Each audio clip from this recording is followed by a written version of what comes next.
And now, a message from McAfee. I'm not a real kid. And I'm not a real grandpa. We're deep fakes. And we're making it harder to tell what's real online. The good news? McAfee can help. McAfee's scam detector automatically identifies text and email scams and even deepfakes. So if you whippersnappers meet one of us, you'll know. If they're faking it, they're not making it past us. Get award-winning scam detection today. McAfee.com/keepitreal. This podcast is brought to you by Carvana. Carvana makes car selling fast and easy from start to finish. Enter your license plate or VIN and get a real offer in seconds, down to the penny. If you accept, Carvana will come pick up your car from your driveway. Or you can drop it off at one of our car vending machines. Either way, you get paid instantly.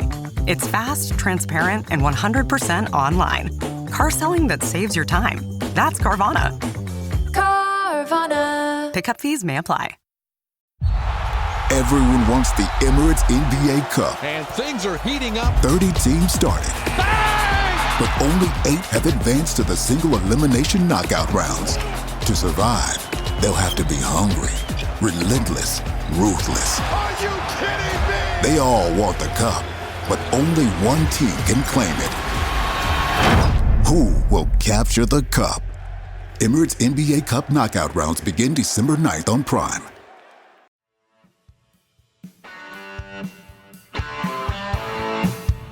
You're listening to Achtung Millwall, broadcasting from the beautiful South Birmingham. Accept no substitute.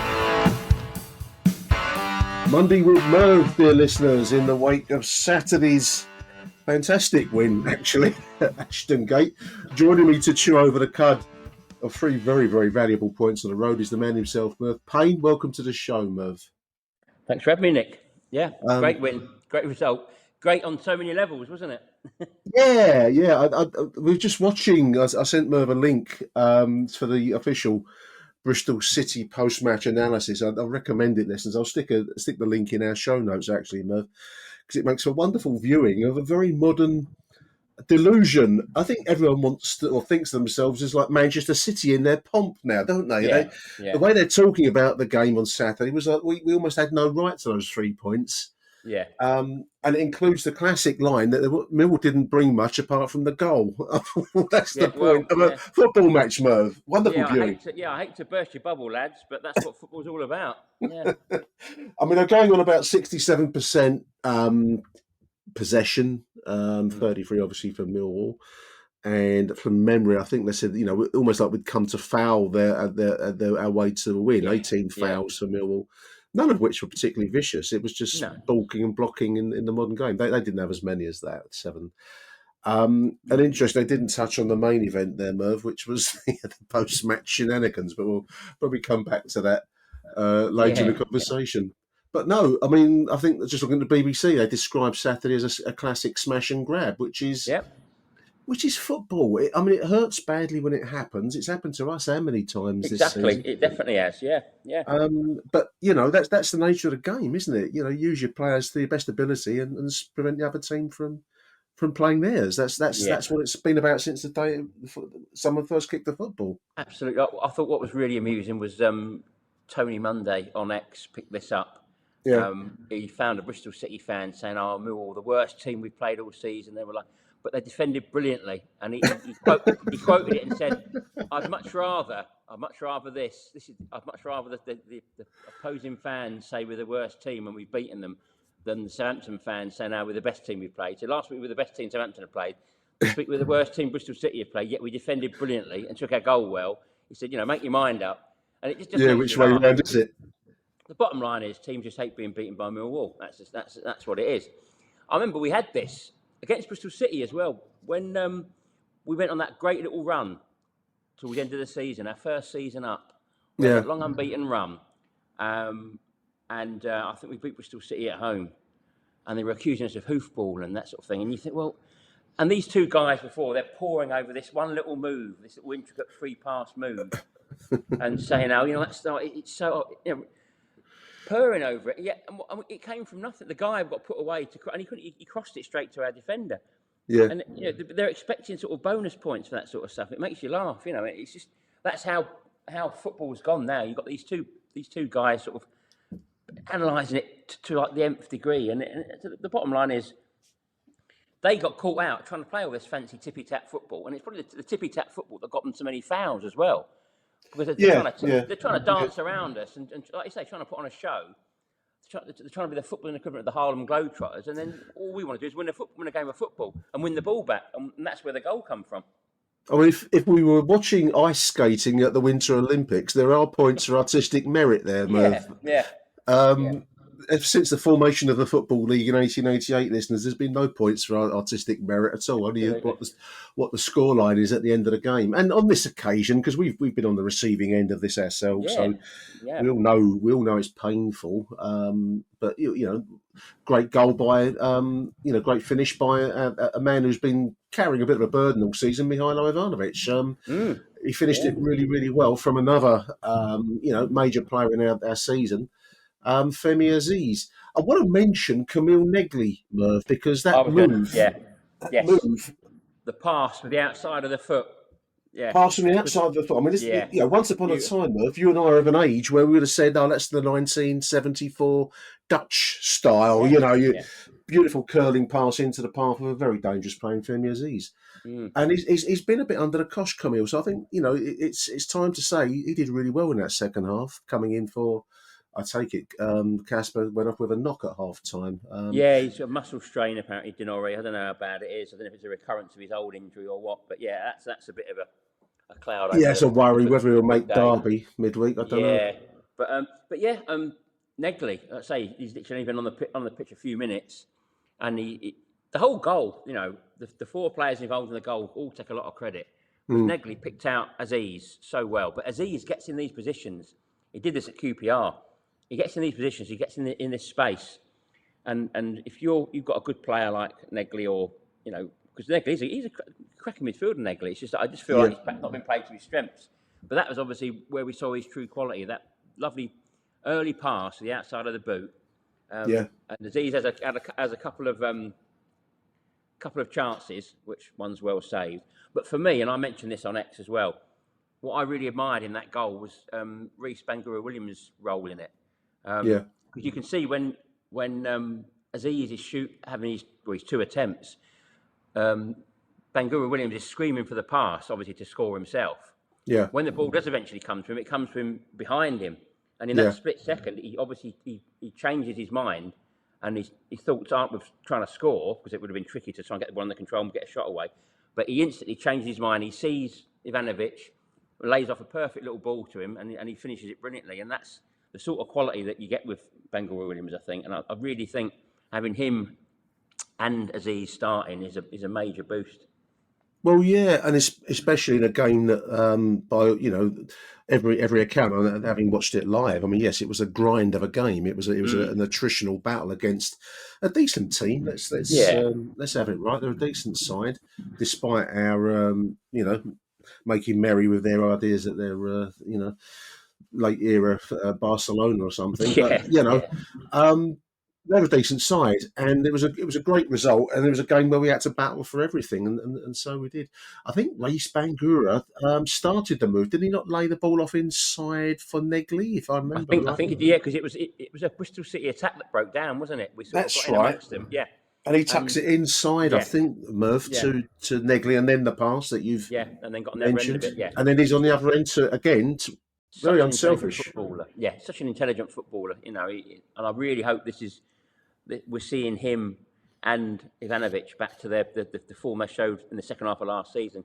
Because Ivanovic, I think I was looking back, and he didn't actually score that many goals in the first half of last season anyway. It was after Christmas that he really sort of started scoring. When Bangura-Williams was on form and was in the team. So fingers crossed that they can both stay fit, and we can, if we see the sort of form from them after this that we saw the second half of last season, we could be in for a really good, really exciting end to the season. I think he's in a very difficult, lonely role. There's no support for him as the single striker up front. And it's hard work. You could see at the end when the final whistle blew, Murphy was dropped to his knees because he'd given everything and a bit more than he had to give. And he's a young bloke learning in a very, very physical division. I mean, apart from the Premier League, maybe it's the most physically demanding of leagues, possibly Definitely in one is. of. Yeah, You put it in with the big leagues of Europe in terms of every absolutely. team Yeah, yeah. bring that physicality, don't they? So you won't have come across it, much in his career so far, but he's certainly learning fast. I think he's really improving, Ivanovic, and that's great to see. But yeah, I mean, obviously, the other player I want to mention, it was a great team performance. I want to mention Max Crocombe. I mean, Yes. Yeah. the Bristol analysis, which I will stick the link on, as I've said, listeners, do pay grudging tribute to Mill's defensive abilities, but also to Max Crocombe, that late save. And that was a crucial one. There's a slap shot from the edge of the penalty area, on target and hard, and he got down low. I think he's really grown into the role. And now with Lucas Jensen coming back into view, Merv, I think it's Crocombe's position at the moment. Lucas is Definitely. Yeah. to push him out of. He makes a habit of making these fingertip saves, doesn't he? Yeah. At crucial points. Yeah. I think he did the same against Southampton, and he has proved to be a really, really solid keeper and a really good signing. I think a few fans weren't so sure when they announced it; thought it was a bit of a strange one. But I think with goalkeepers, the older they are, sometimes the more experienced they are, the better player you get. Sometimes, really. And I think I've been really, really impressed with him. I don't think he's really done much wrong that I can think of, and it looks also like Cooper and Taylor have got the beginnings of a good partnership. An understanding, and Kramer in the right back position. Yeah, which is, we look very, very, very well off at the back at the moment. If we, again, the old chestnut of keeping them all fit, but yeah, that's probably our best back four, I would say, with Cooper, Taylor, Kramer, and Zach Sturge.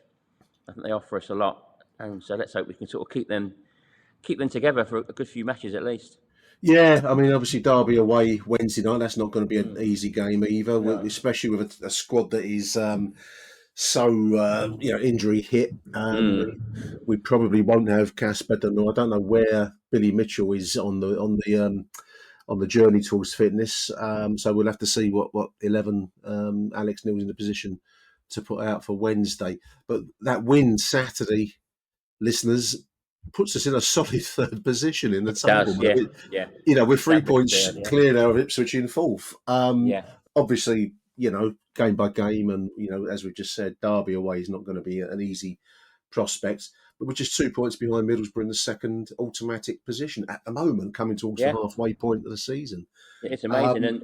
I can't think of a season like this, Merv. I mean, unless you're going to go back to, I don't know, 87, 88 maybe. Even then, we didn't really threaten until the second half of the season. No, we didn't. No, and obviously we get to sort of Christmas, New Year period. We hit the halfway point, the 23 game mark. Yeah. If we're in the top six, then it's anything could happen. And talk about midfielders before. I mean, obviously we've got a lot injured, but I think we need to mention Kelly as well, Daniel Kelly. Danny Kelly, good call. Again, we mentioned him last week, but he's come in, and because he signed under quite a lot of publicity, because obviously Celtic were keen on keeping him, but he was going to go for a free at the end of the season. We then paid a decent chunk of money to get him in early. Yeah. And then he seemed to disappear off the face of the earth. Everyone's wondering what's happened to him. He's come in and wow, he's really announced his arrival, isn't he? He looks. I think he looks really solid midfielder. Yeah, I mean, really pushing towards the first choice pick. Casper Delors, Billy Mitchell, Massimo Longo's out for some time, so he's no longer a factor. But you've now got to put Danny Kelly into that sentence as well. So hats off to him. I really like the look of the boy. I think he's got that kind of slightly cherubic, baby-faced assassin kind of quality to him, isn't he? Yeah. And there we are. So full time 1-0. I mean, Bristol had some chances. I mean, there was one in the opening minute, in a minute or two, where the ball trickled across our 6-yard box, and had a few moments, as well as the disallowed goal, which they analysed to death on the Bristol channel. They did, yeah. I think we rode our luck. I mean, sometimes you get those, Merv, sometimes you don't. And I think that was one where, for me, he looked like he was onside. But the replays show that he was. If we had the dreaded VAR, which obviously we've only ever experienced once and come a cropper with that, then obviously that'd have been 2 points down the Swanee. But thankfully we don't have VAR in the Championships, and it's about time we had some luck go our way as well, I think. Well, the referee was I think I read somewhere a Bristol fan saying the referee was biased against them. I don't know what game he was watching because we got nothing the whole game. They seemed to get everything, so we drew a lucky ticket, really, in my opinion. Yeah. I thought there was a handball with Danny Mack, but I think he was actually bundled over from behind as Yeah, well. I Big watched penalty that shout. before on the clip. Yeah, it was a bit of a mess. That wasn't it? I think it would have been harsh to No, but I think we certainly to dodged it with the Yeah. with the offside that maybe wasn't offside. I don't know, but there we are. That's Lady Luck, football gods, and all that kind of stuff. Within obviously at full time, we'd have the remarkable scenes. A good old fashioned brawl. It was brilliant. It was a Brilliant, full. yeah. I mean, like the cliche has it, listeners. We don't want to see that in the game, and of course we absolutely do want to see it in the game because it's Merv. It's high entertainment when it goes off last night. It wasn't. There was no. I didn't see much in the way of fists flying, but it was certainly a lot of handbags. Really, when it a bit of shoving. A bit. But yeah, the funniest thing is the amount of Bristol City fans on social media who are challenging bloody Crystal Palace for their sense of entitlement and that. We're insisting that obviously because we're Millwall, we were in the wrong, and it was obvious. Yeah. I mean, did they not even bother watching? Did they not even bother watching the EFL highlights programme, which clearly showed exactly what happened? You saw Alex Neil go up to Struber, the Bristol City man, and I can't say Gerhard Struber without thinking of Hello from the 80s. Struber. Struber. That's one for the older listeners. But yeah, it looks like Voldemort as well. Makes it even more. Voldemort's a good one. I like that one. Yeah. Yeah. But yeah, it was so obvious what happened. Alex Neil offered his hand. Struber said no. Alex Neil was basically, well, sod you then. And then this Jordan Knight turns up and starts shoving Alex Neil around, isn't it? Yeah. And yet the Bristol City fan, you started it. And you think, God, you don't even bother to look at the facts before you start bleating on social media. It's quite hilarious. I think there was a sense of what's the word? They were aggrieved. Apparently there was a bit of chirping on the between the benches in going into late into the game. I can imagine. Yeah, a bit of chirping going into the late minutes, Merv. I understand that there was some chirping when we were trying to get a foul for Cooper. And then they were telling our side to sit down, to fuck off. Right. Then when the goal got disallowed, the favour was returned. So chirping back and forth. Yeah, chirping. Brilliant. To put it in cricket terms. And then obviously at full time, they didn't take it well. And the rest, as you can see, I mean, I must have watched that brawl, I don't know how many times since. More than the actual goal, actually, I think. Yeah. Well, it's funny because, and it doesn't often happen, but obviously Bristol City are back for the return league match. Yes, that's in right. 3 weeks. Yeah. Which is a strange one. I'm not sure why that's turned out like that. I don't know if that happens every season. I'm sure we don't play the same I team don't know because a short spell. It seems a bit weird, but yeah, that's going to make for a very interesting afternoon because it's an evening match. It'll be it's an evening. It's a Wednesday night. We know how close the fans at the front of the West Stand are to the dugouts. Oh, I think there'll be comment. There'll be. I think there'll be things will be remembered. That's for sure. It won't be forgotten. And I think some people might regret being a bit too cocky.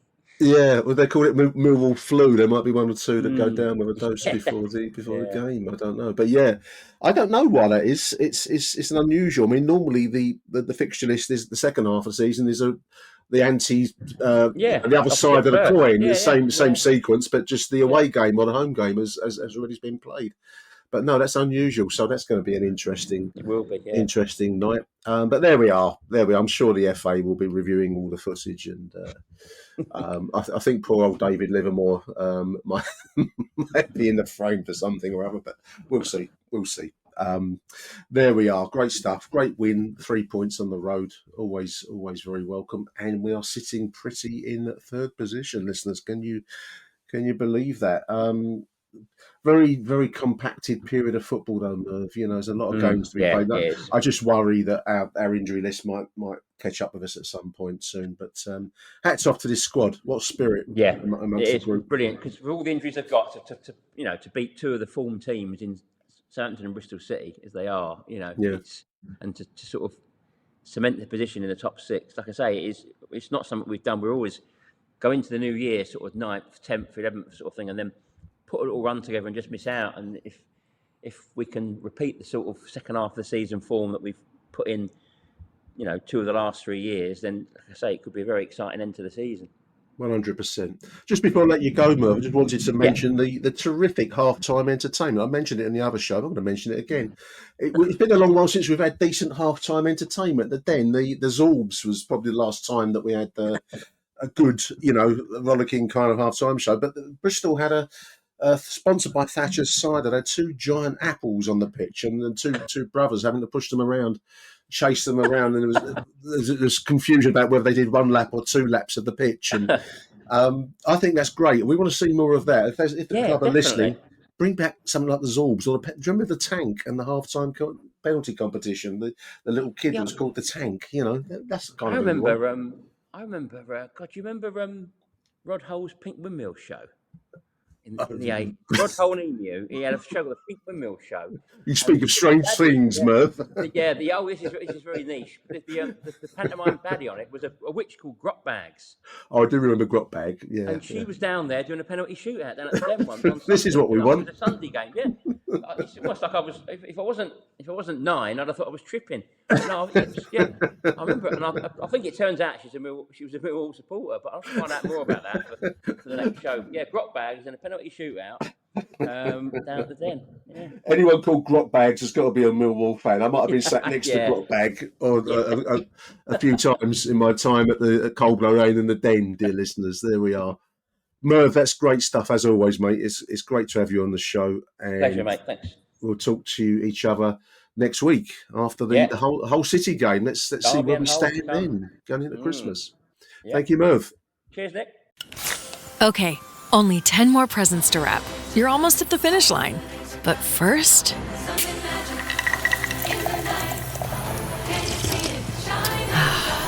there, the last one. Enjoy a Coca-Cola for a pause that refreshes.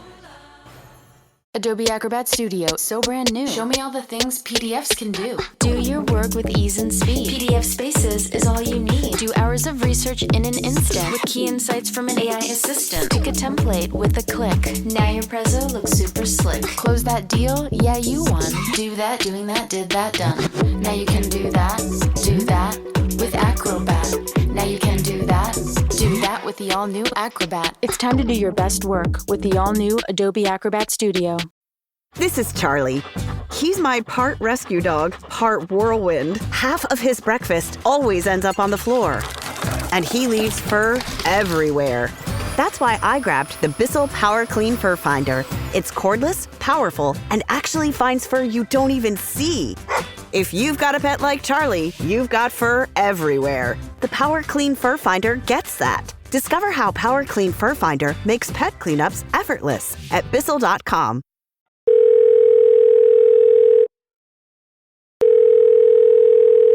Hello? Right, Nick, it's Hassan here. I'm not sure it's too late to leave a voicemail, but I think I put my penny's worth in. I'll keep it short and sweet, mate. 1-0, smash and grab, job done. End of the day, this game's all about winning and scoring goals. It doesn't matter what happens at the other end. I've only seen the goal and obviously the great punch up at the end. I haven't seen any full match highlights. But from reading the report, it sounds like a smash and grab. But what can we say? We've got a depleted squad, injuries. Double figures in the amount of injuries we've got. Dinor, I think you went to the game, didn't you? So I'm not sure. Maybe you can tell us a bit more. But I see Dinor went off at half time, and I'd be surprised if it was tactical. So hopefully it's just a precaution, especially with another two games coming up this week. Decent goal, I thought. Negley didn't fuck about with it. He won the ball in the middle with RBW, spread it out wide to Femi. Femi does what he does, and I think a lot of credit needs to go to RBW as well. When the ball came to him, he could have easily smashed it in, but he had the awareness just to roll it to Mihailo, who then smashed it in. And I think if RBW took the shot, it would have got blocked because there was a player right on top of him. And so credit to him for that little layoff to Mihailo. We get away with one right at the end with that offside call. Clearly wasn't offside, but that's football. You get decisions that go for you and against you. So we'll take that on the chin. Bowlcats, the referee was awful. He must be getting the FA memo to put everything against us.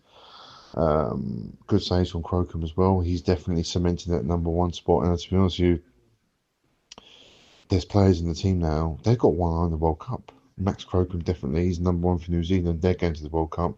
And if he continues, he's going to be their number one. Even little Dan Kelly, from what I heard, man of the match performance yesterday, he's going to want to go to the World Cup. He's on the fringes in the under-21s. And if he keeps putting in performances like he has been, he might be on the plane to the States. So, that's good for us and it's good for him. I don't know what else to say, really. I mean, the punch up at the end is just comical, isn't it, really? I can't stop laughing, to be honest with you. Every time I watch it, you see different fights between different people. Dave Livermore, mate, he's Millwall through and through in it, really. I love the fact that the way he doesn't just sort of push the guy away, he's got him in the chokehold. He's literally got him in the bloody chokehold. It's fantastic. And he ended up in his arse at one point. He got up. Even the doc was swinging punches. Fucking brilliant. We need more of that in football. I thought it was great. And the best thing about it, we got them again in a couple of weeks' time. So, Jason Knight, I tell you what, you're a marked man, my son. You're a marked man. So, you better not pull a sickie because you're going to get it. But otherwise, great 3 points, and on to the next one. See you, mate. Cheers, Hassan. Great stuff as always, mate. Thank you for that. What a melee at the end of the game. From my vantage point, the away end is actually quite a distance away from the bench, and what was going on over there. So I didn't really know much what the cause of it was in real time. It just looked like a sudden, out of nowhere, impact of chaos almost. The full-time whistle had gone. I was focused on Mihailo, who had a late chance, which I think he just ran out of energy, to be honest with you, dear listeners. And then the final whistle went. He dropped to his knees through, I think, sheer bloody exhaustion. The role he played 90 plus minutes. He got about 95 minutes, I think, from memory, of single striker hard work against a decent, set of Bristol City defenders, and he was working single-handed. So he fell to the ground, exhausted. RBW was there with him to congratulate him on the win. In comes Turno Ballo and then makes a sudden dash. It reminded me of this scene in Apocalypse Now, listeners. I don't know if anyone will know what I'm on about, but the Mad Major, the flying brigade, is walking around some stricken Vietnamese saying any man that fights is deserving of water, and then someone gives him a shout and he's halfway through giving this bloke water when he just walks off, leaving him on the floor with no water.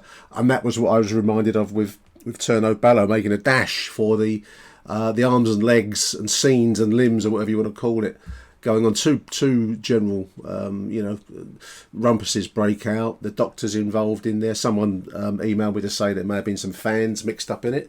I'll be interested to know how far that gets taken, if anywhere. Be interested to see what the referee makes, the FA makes of it. All the referees report will come into play as well. I hear, like I said to Merv earlier on, that there was some chirping back and forth with some of the late decisions in a very tense game. A 1-goal lead is always a slender thing, and when I look at the offside, I mean you'll hear various opinions. The offside goal, it looks onside to me. I would feel very, very unhappy if that was given against us, but as Hassan has just said, that's football. Smash and grab, as you rightly say, Hassan. It did make me laugh with the official club analysis of the post-match, which I've referred to with Merv. I will stick a link in the show notes for this. It's well worth a watch, just for the idea that 67% possession in of itself entitles you to the full 3 points. It don't work like that, if only it did. If only it did, then there'd be justice in the world. Peace and happiness would prevail, and the right and the just would sit in the thrones. I just want to also take my hat off to Mihailo again. Well taken goal. That was an easy chance, actually. It was a lovely tuck in from the shot from Aziz, twice saved, and it falls to Reis Bangura, who actually lays it off nicely to Mihailo. But he's still got men on the line in front of him, and it's highly missable, listeners. But he bangs it in with aplomb and then goes to take the acclaim of the travelling support. That wasn't easy. That's what you get paid the big bucks to do. So, well done to Mihailo Ivanovic. Big thank you there to Hassan. We're going to run now with Dan Stone and then David Liederkramer. Let's take it away with Dan first of all. Hello, Nick. Dan Stone. Just driving back from Bristol after that fantastic win. Want to dedicate it to that slag of a referee. What an absolute tosspot. I mean, we do get shit ones, don't we? But he was something else today. And lucky for him, that goal that was given offside, my son showed me a photo of it. It was nowhere near offside. He was a mile on. So you've done everything you could to make us lose today, ref, but you fucking failed. So have that. I mean, we didn't really deserve it, did we? I think that was all over us, and they're a proper good outfit. But they're the best ones, isn't they? You nick them, and you know, big fucking serve got on the score sheet. Love to see it. We've been away at Portsmouth a couple of weeks ago. That was shit. We was at Oxford when we should have won that. So to nick one like today, as we did, it's sort of karma goes around, doesn't it? And we're still in third, and who knows what's going to happen. And then we've come out and we're driving home, stopped for a little bite to eat, and we've seen big Jake Cooper. So we shook his hand, said well done. It was lovely to see him. Asked him what it was all kicking off about, and apparently their manager didn't want to shake Alex Neil's hand or something. So obviously got right up their noses, which is fantastic. I think they all played I mean, although we didn't, I don't think we deserved to win, but they all played really well. I thought defence were all solid, and Dan Kelly done really well again. I thought in the middle, and it's a bit of a shame Casper's gone off. I think he might be injured, but obviously we'll wait and see. And then the boys along the front, they grafted all game, didn't they? Femi was quiet, but don't matter because, you know, the Serbs got one in. He worked hard. Langstaff worked hard when he came in. And obviously even the boys coming off the bench, like Negley got stuck in. I saw him make a tackle. And then, yeah, Bangura Williams played well. A few little tricks and whatever else. Be good just to get him a little run. As he's doing back heels down the line. That looked fun. So, yeah, I think they all worked hard. And although Bristol were probably better side, would take a nick in. So, absolutely love it. Come on, you Lions. Morning, Nick. David Liederkramer here after the victory against Bristol City on Saturday afternoon. I wasn't able to go to the match, but I was able to see the extended highlights. It was pretty clear it was a smash and grab, although I think from hearing a few commentaries from those that actually went, there were periods of the game where we, particularly earlier in the second half, where we played quite well. Obviously, from a Bristol perspective, they're going to feel pretty unhappy given that the goal that was deemed to be offside in stoppage time clearly wasn't offside, but that's what happens, you know, from time to time. We've had our share of bad breaks, and no doubt what goes around will come around at some point in the season, if it hasn't already. So I'm not too bothered about that. That's what happens in football. I think the incredible spirit of the team is the takeaway from that particular game. The injuries we're now sustaining are just ridiculous. I mean, we've got one fit central midfielder out of 7 or 8, I think it is, which is just amazing. And even he, Dan Kelly, has only been back from injury for a few games and is clearly working his way up to match fitness. The fracas after the game was pretty extraordinary. I've no idea who was to blame, other than the fact that I can imagine Jason Knight getting some sort of disciplinary ban for pushing Alex Neil. It's a bit unlike Alex Neil not to shake the hand of the opposing manager. He seems to me to be a fairly polite man in that sense, and I can't imagine that after all the games he's managed that he would do something like that, particularly after we won, which is a bit unusual. If you're going to lose your temper or not going to do something sporting, it's after a loss. I'm not quite sure what went on there, but anyway, it doesn't really matter. The key is that we've got another 3 points. We lie third, and given our injury position, it's extraordinary. If we can get our players back in, say, January, I think the first one to return is Billy Mitchell in a couple of weeks, then I think we can really do well. There's no reason to think that we shouldn't, although the selection headache that Alex Neil's going to have when they are all fit it's a dilemma that I'm glad I don't have. But clearly there is something good with it. The spirit here is very, very good, and I think we should be very, very encouraged by that.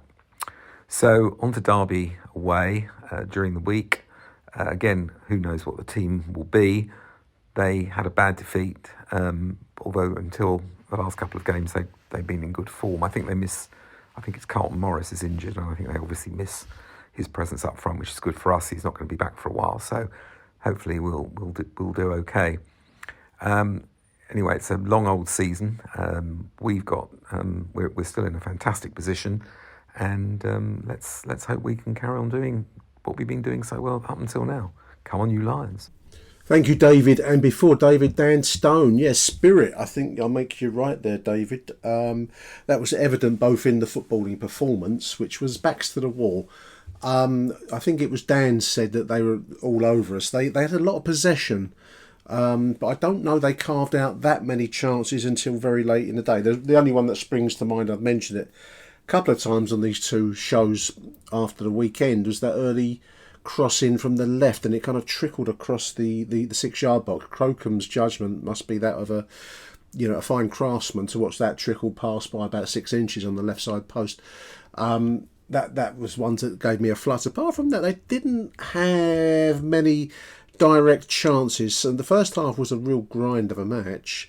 A lot of possession, a lot of looking vaguely dangerous without really delivering anything. We didn't show much going forwards. Second half, we did make the killer blow with the work we've mentioned already, with that wonderful ball fall from Negley into the path of the man of the moment, Femi Aziz, and then finished well by Reis, and then on to Mihailo, mentioned that already. And that was a decisive moment. And of course, no matter how many times Bristol fans seem to think they should get some credit or benefit for the possession and the football and all the rest of it, it's the scoreline that matters at the end of the day. And thanks to the referee, and I love that dedication to the slag referee, Dan. That's a great phrase. Who I thought was, generally speaking, rather incompetent across the whole game. And thankfully, that incompetence writ large at the end, when it was at last worked in our favour with a goal that did look onside. Watching the Bristol City Robbins TV analysis, I think it does look rather onside rather than offside. But there we are. That is what goes around, as Dan says, karma. Jake Cooper, Man Mountain, I've written down as I was listening to Dan's message. Man Mountain. In the general melee at the end, he picks up one Bristol player, smaller guy, but everyone's smaller than Jake, generally speaking, aren't they? And kind of throws him away like I threw my black rubbish bag into the bin for collection on Friday, with a slight air of disdain. Wonderful ally to have on your side, and fair play to everyone, including the big Kiwi in goal, Max Crocombe, for his performance, but also for the general team response to when it was kicking off. That's what you want to see. That's very, very Millwall. That builds bonds between fans and players and the manager, and that's great stuff. Obviously, the FA might take a different view to my ravings. There we go. We're going to listen now to Jamie Mack and Lawrence Binney. Hi, Nick. Just wanted to ring up after today's battling performance. Really enjoyed it. I'm not going to say much because everyone else would have said it already, but what I do want to say is I'm sending this one out to a good friend, Aidan Youssef, Millwall fan, and to his brother Sammy, who's obviously devastated, season ticket holder for many, many, many, many years. Aidan, you would have enjoyed that battling performance. It was a bit of you. You were a proper Millwall, a bit off-key, but always there to protect your mates. Aidan Youssef, rest in peace. Come on, you Lions. I'll play Lawrence's message in a moment, dear listeners. I just want to add my voice, my second, that little tribute there from Jamie towards Aidan Youssef, and my thoughts and condolences, I'm sure everyone listening to the show, to his brother Sammy. Rest in peace, Aidan. Thank you for that, Jamie. Appreciate it, mate. All right, Nick, it's Lawrence Binney calling in after Bristol City 0, Millwall 1. That really does feel like a very, very big result for us, especially coming off the back of the Southampton game. But I think for different reasons this time. Looking ahead to the rest of our fixtures in December, I think it looks like a really tricky run-in. and we are threadbare at the moment, aren't we? With that Casper injury, and I'm hoping that it was just he was taken off as a precaution and it isn't an actual injury. It looks like we don't really have a central midfielder apart from Danny Kelly, who I think has played about 3 or 4 full games in the professional game. But I think he's doing a cracking job, and definitely in a shout for man of the match today, I thought, at least for us. In terms of the actual game, a bit of a weird one. Bristol City have that really high angle camera, which makes it look like you're playing a game of Subbuteo. So it's quite nerve-wracking actually watching games at Ashton Gate on the telly, because you kind of feel like you can see what's coming before the players can, because you've got such a good overview of the pitch. So yeah, I had to turn off the sound in the last 5 minutes because Max and I forgot the other bloke's name, the BBC London commentators were definitely making me very nervy. But yeah, I think we were maybe a tad fortunate to go in at 0-0. Although saying that, Bristol City didn't really create much, but I definitely thought they were the more enterprising side. Some good movement, look, a decent team, maybe lacking someone up top. But yeah, I think we grew into the game, and I think especially in that second half, we, as a collective, we defended so well. The pressing and the closing down, that was a real mammoth effort in the second half. Bizarrely, even though I think we defended well collectively, there were some, I did feel like whenever Bristol City had a chance, it was from a really, really basic error from someone, like it's not picking up a man, or Cooper letting the ball go through his legs, which I felt was a bit uncharacteristic for us. But yeah, I mean, I think props to Mihailo Ivanovic as well, who I thought led the line really well today. And that chance, I know it looks easy, but he could have easily snatched at it, and he doesn't. He makes a real true connection and smashes it into the net. RBW, I thought, had difficulties getting in and out of the game, but when he does show that moment of class, it can really make the difference for us. So yeah, I think on the whole, a very backs to the wall, very Mill-like performance. Not too dissimilar to one we had a few seasons ago. I remember we went up to Coventry under Gary Rowett around Christmas time. Had something like 8 first team players fit. They managed to sneak a 1-0 win through Tom Bradshaw.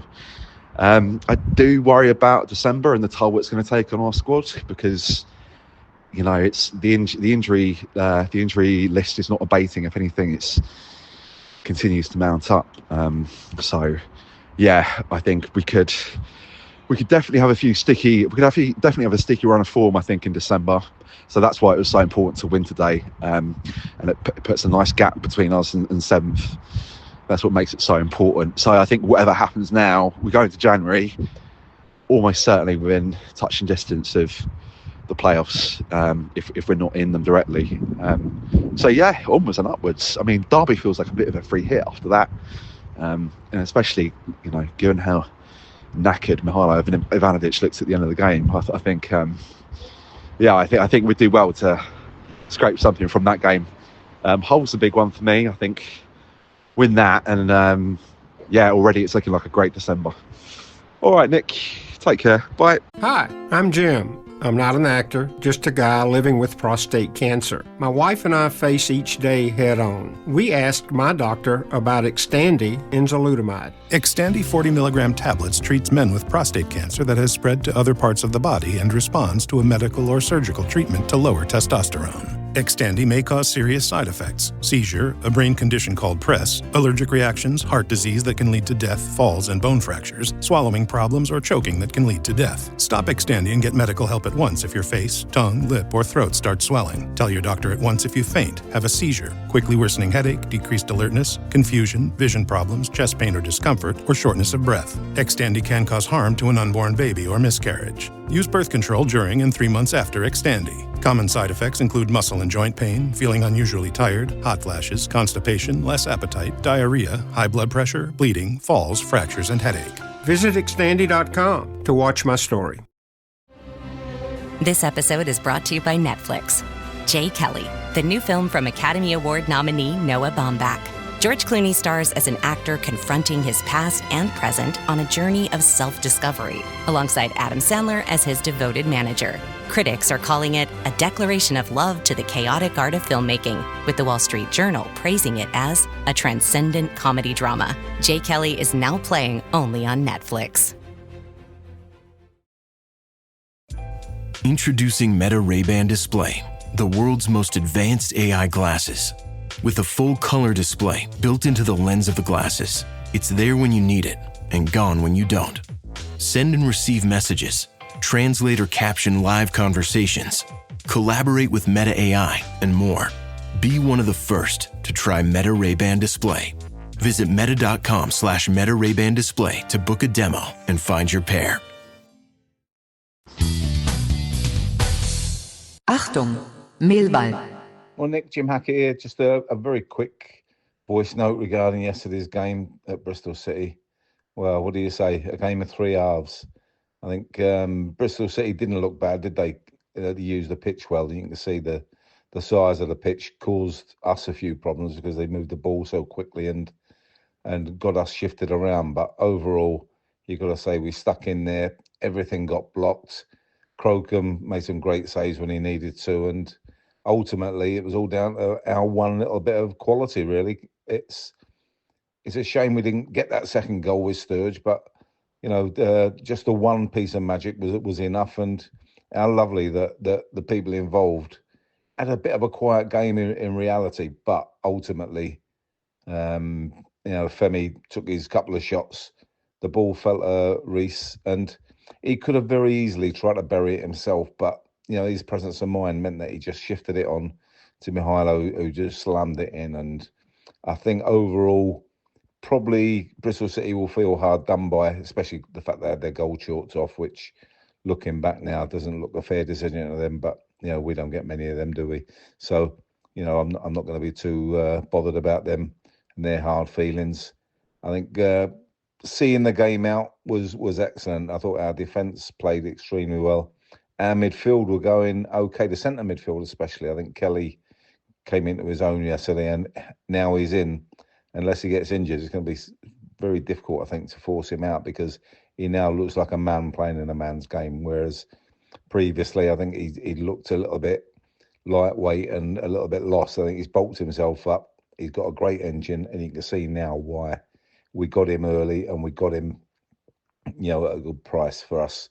And I think he'll go on to be one of our better players going forward. And if Kasper can get himself fit, I don't know what's gone on there. Nobody sort of mentioned any injuries, and I'm crossing my fingers that he was just ill and had to come off for that reason. But if he's injured, then obviously it gives us that ever ongoing problem we've got with centre midfielders. But if Kasper is there and Kelly's there, Billy comes back in at some point, you know, we've got a really good group of centre midfielders. Unfortunately, getting them all injured at the same time doesn't help. But the way things are going, you know, Alex Neil seems to be finding solutions to problems. And then going forward, I think Femi was very quiet yesterday, apart from his little piece of magic that led to the goal. And again, on the other side, Marco, he's again all the time the jury's out on me on him. He flatters to deceive sometimes, and then every now and then he'll do something you think that's fantastic. And you know, if only we could get a bit more consistency there. But you know, he played his part yesterday, as did Mihailo. He did his stuff, and overall, I think the overwhelming feeling yesterday was one of relief, and fuck knows how we're still where we are, but you know, we're getting there by hook and by crook, and ultimately we're third position. We're in a great spot, you know, with a really long injury list, and if we can get those sort of gradually coming back over time, then you know, it can only be good for us. I think the third half by the benches at the end was fantastic to see. It's exactly what we like to see at Millwall, and watching everybody getting stuck in was excellent. I thought when Bala was picking Mihailo up and saw what was going on, he sprinted over there to get involved as well. So very happy. It was interesting. If you have a good look at it, the whole thing, you'll see Negley getting stuck into one or two of their players as well, and he's swiping away. So again, you know, all the players, I think apart from Bender, which has a a lone player, you could sort of understand, but he wasn't going to get involved. But everybody else seemed to be getting stuck in. Danny Mack was in there trying to stop Livers getting creamed by somebody or stop Livers creaming somebody. But no, that wasn't a problem. Obviously, someone's going to be paying money out for it. But I think James Barrelson will see that. I think it's money well spent because you can't buy that sort of spirit. Let's see what Bristol City are like when they come down to our place in a few weeks. And, you know, the result yesterday might have flattered us slightly, but, you know, we'll take these 3 points, won't we? And it just keeps us on that upward momentum that we seem to be on. And I'm sure I speak for a lot of people, and I just can't quite understand how we're there, but we're digging in and we stay in there. And you know, people have got to beat us, you know, to get us out of there. And if we can get a couple of players back, how fantastic will that be? Anyway, Nick, that's it. It's a great morning, isn't it? You know, the day after a win like that, and we're all very happy. So good luck, everybody. On to Wednesday, and come on, you Lions. Big thank you to Jim Hackett, and before the break to Lawrence Binney, and indeed everyone that sent in messages for today's show. We're going to be playing out the remainder of the voicemails very, very shortly, dear listeners. But before I love you and leave you, I just wanted to mention the Achtung Millwall calendar, which I know I keep banging on about, but we're selling them really well at the moment. There will be some more available with Kelly at the Lions Food Hub stand, which is behind the CBL stand next to, I think it's Double Pie Mash Shop there. They've got a little kind of metal stand there. We're asking for 10 quid per calendar, which have been put together by my own fair hand, dear listeners. You can critique my design skills at your leisure, feel free. All the photos included are via Brian Tonks, the official club photographer. And I want to say a big thank you to Brian and also to Max McClellan for letting me use those official club photos of the main players in the squad at the moment. Obviously, you always run a risk with the January transfer window that your main players may well become somebody else's main players, but that's a chance you take. We're asking for a tenner per calendar. Kelly will have a bunch. They'll all be in stiff-backed envelopes, so they'll keep them nice for you while you're at the game. If you want to order by post, do give me a shout. Asking for 12 quid within the UK per calendar. Again, I'll send them out ASAP once you send over the money. Give me a message on either the direct message on Achtung Millwall on X at Achtung Millwall, or email me at achtungmillwall@gmail.com, and we'll sort out the payment details, bank account details. Just pay it straight over and I'll send you one ASAP. Make a great Christmas present, dear listeners, if I do say so myself. If you're living abroad, the postage can vary according to location. Normally it seems to come in about 4 quid extra, 5 quid extra, depending on location. So, say about £14-15, depending on which part of the world you're in. But do message me first and I'll sort out the postage costs for your particular nation. And, you know, we'll sort it from there. So, yeah, the Achtung Millwall calendar, we're selling very well. My target I've set myself was £500 for the Lions Food Hub for Christmas. I think we're going to achieve that and some. So there's only a few more of them left. So if you do want one, then move fast because they're going quite quickly at the moment. Big thank you to everyone that's bought calendars so far. Huge thank you to everyone for contributing their voicemails for this show, and to you too, dear listener, for tuning in. If you want to join the voicemail posse, do message me. As I've just said, you can get me on X at Achtung Millwall, and we'll exchange mobile phone numbers. WhatsApp, you can just do a voice note and WhatsApp it straight over to me. Always welcome, post-match or any other time, really, any other kind of moment, or any thoughts or musings you might have relating to goings on at the Den. So there we are. That's going to be all from me for this show now, dear listeners. I'm going to play us out now with a series of voice notes to finish. It's going to be Adam Wicks, Aussie Dave, Bobby T, and finally Rob Woodford. So a big thank you to everyone for their contributions. So from me, Nick Hart, it's Arrivederci Millwall, and bye for now.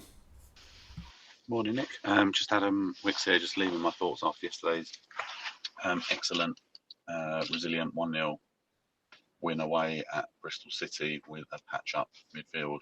I think I'll try and keep it brief this morning, but I think just being reflective, I think we've just won 3 games that I think in probably 9 out of, well, maybe more than 9 out of 10 seasons previously, we wouldn't have won that yesterday we wouldn't have beaten Southampton, and you know that game against Sheffield Wednesday, we probably would have ended up drawing or contriving to lose it somehow. So I think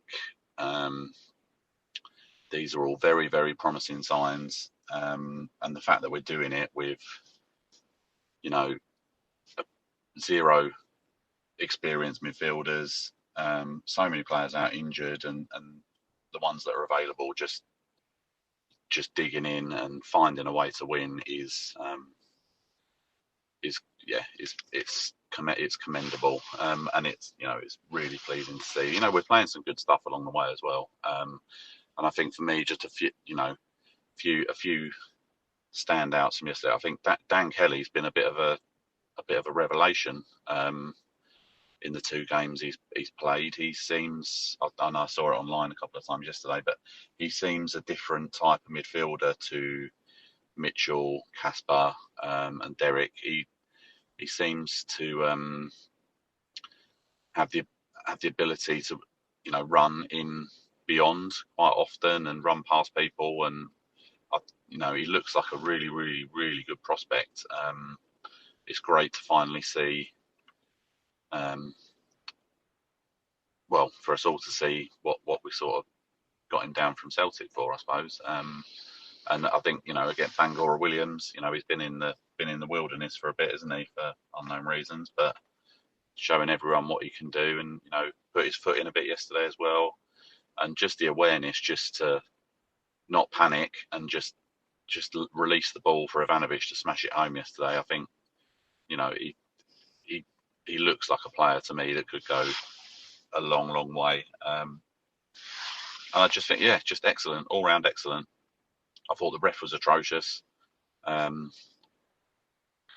we've benefited from a tight offside decision right at the death yesterday, but I think we earned that luck. And there's been plenty of times this season where we've had similar things go against us. So it's good we're getting the rub of the green slightly. I think we all need to start accepting the position we are in the table. I think we always joke each year about, we've made it to 50 points. I mean, the rate we're going, we're going to do that by about mid-January, so if not sooner. So we are going to be in that conversation for the top 6 minimum. I think it would be very interesting to see what happens when we get some of the players back that have been missing, and also obviously the January window's coming, isn't it? So there's obviously a couple of areas we could do with bolstering. I don't think the team manager can do any more than they're doing in terms of sort of saying to those higher up, look, we're right in the mix. We just need just a little bit more support, and I think we're going to be in a very strong position to finish the season, which we do generally do very well, don't we? But this is the thing I can't sort of shake, but we normally finish like a train. I mean, if we manage to do that this season, then God knows what's going to happen. Anyway, come on, you Lions. Sorry, Nick. Adam Wicks again. Just one more thing.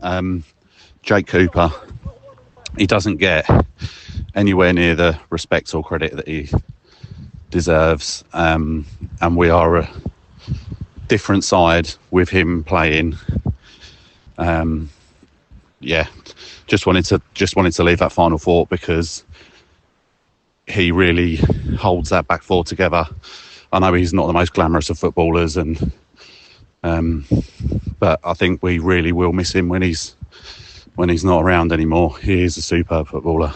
Nick, Aussie Dave, after the Bristol game, what a gritty, back to the wall, classic wall, smash and grab win by the Lions. Yes, straight out the Neil Harris, Alex Neil playbook. Overall, maybe a draw was a fair result, but we'll lose games where we deserve to draw, so swings and roundabouts. And no way can you criticise a team where basically half the team's missing and we haven't got a midfield. So, not the same elation as Southampton, but a certain pride of the grittiness of the performance. On to some comments. I've got about 4. First one, 100% team commitment for 2 games in a row. They sweated blood, and really that's what got us over the line and throwing bodies in for shots. They had no clear chances because we just put it all in. Number two, I don't think in all the time I've rang Nick, I've never criticised the ref, but today he was appalling. 18-7 free kick count against us. 5-1 yellows against us. And there wasn't much. We deserved maybe a bit more. It should have gone in Bristol City's favour, but that was outlandish. All 50-50s, they just fell over and he gave them a free kick, and we got very few. There was even the one where Maku got pulled down. The guy's going to have yellow, but he played on, then didn't book the bloke afterwards. So bloody ref. No wonder we could hardly, pay with any cohesion. It kept on free kicks against us. Third point, sometimes you need luck, and we had that with putting bodies in and that.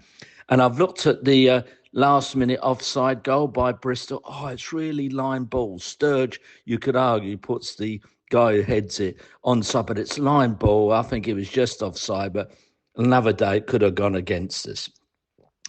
Fourth thing, who was man of the match? Well, the whole team, really, especially the defenders. Sorry, Nick, I got cut off there, just finishing the man of the match thing. All the defenders. Kelly was excellent and is really grown into that role. And finally, my man of the match was Ivanovic. He just ran 110%. He scored. He showed some nice touches. And at the end, did you see him? He absolutely collapsed. There's no way he can play Wednesday. We'll grind him into the ground. But I thought for the overall performance, it was fantastic. And the final point, my highlight of the match, which was after the final whistle. I love a brawl. It's like a Saturday night in a Millwall pub. Everybody's had a few. Closing time. Someone sort of like runs in and slightly knocks the drink over someone else, and there's that tension. And all hell lets loose. And at the front of our side, Dave Livermore. He probably thought he was a 20-year-old again. And that was so much fun. It really picked me up at the end. Anyway, we've got Derby on Wednesday. I'd really be happy with a draw. No idea who's going to play, but come on, you Lions. Nika, Achtung Millwall, Bobby T live. Havertz roof again. Robbins, you fucked it, mate. Millwall, Mihailo, come off the man. Come off the big fucking Serb, mate. Fucking love ya. There you go. Spin, turn, bam, shut up shop. 1-0 Millwall. We are going places. We are going into the automatic soon. Mark my words, Bobby T. 1-0 Millwall. Mihailo, the big man, at last. Bye for now, Bobby T. No one likes us, and we don't care. Man. Good morning, Nick. Achtung Millwall. Bobby T. Live on a Sunday morning. Hello, boys and girls. Now listen up fucking carefully. Sorry for the language, right, yeah? Like, last night, Millwall, passion, pride. You know, little old Millwall could turn up to Bristol City, little fucking carrot crunching tractors. And you saw at the end of the game, like, UFC, like that melee, and that was pure cinema TV, right, yeah? And did you see Ballo and Sturge? I don't know who was it. No, Negley, the little midget, he set up the goal, or was it Bank Williams? At the end of the game, when Mihailo was out on his feet, they ran pure, I'm not saying pure passion Millwall players, but they ran cause of the manager and fucking livers. Dave Livermore, livers, he's proper wall. He's fucking proper wall, Livermore.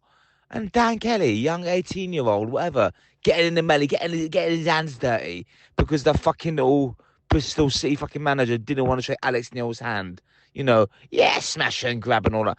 But I'm just saying, I'm sorry, I'm going on Sunday morning here outside work. Just want to have my part. Yeah, it wasn't a fight. I mean, Millwall will never back down. We never give up. Yeah, we smash and grab. We got the goal. But, you know, that fight at the end and all, it just shows you Millwall stand up and fight. We ain't taking no shit from no one.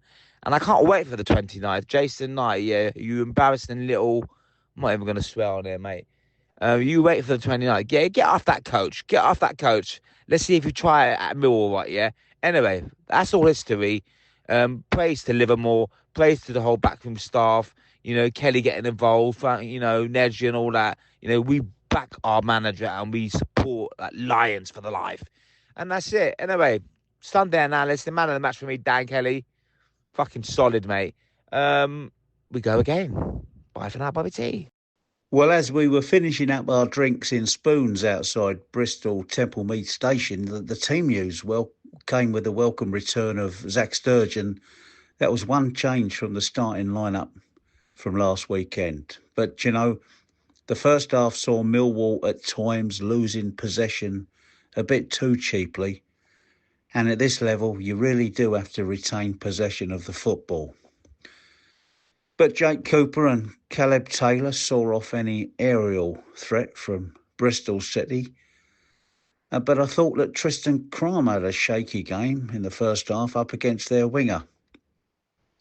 The bright spark for me was young Dan Kelly, who was very tenacious in midfield and also looked very composed when he was on the ball. But I'm sure the gaffer got into the side at half-time because despite missing Casper Denor for the second half, and that was a blow, we did start to retain possession much better, particularly Kemel Negley and RBW, who started to get more into the passing game. These two were also the key to our goal.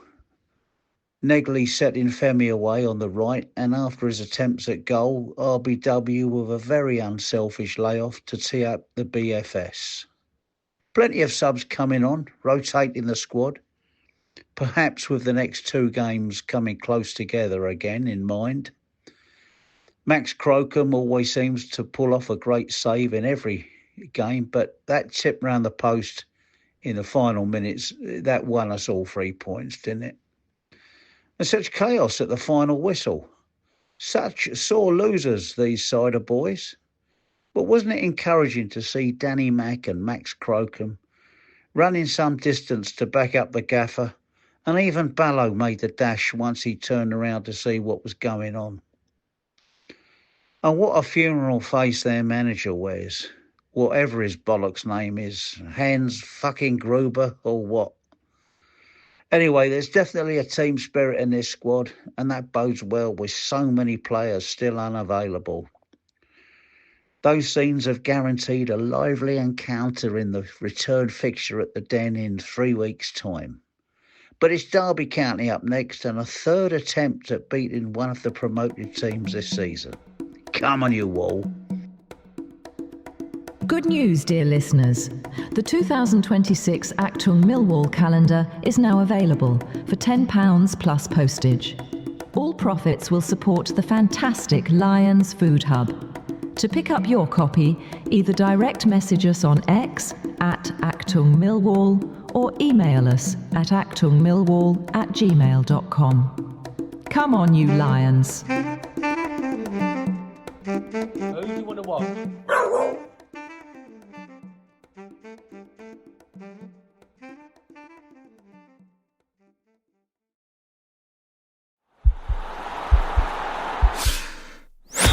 This podcast is part of the Sports Social Podcast Network.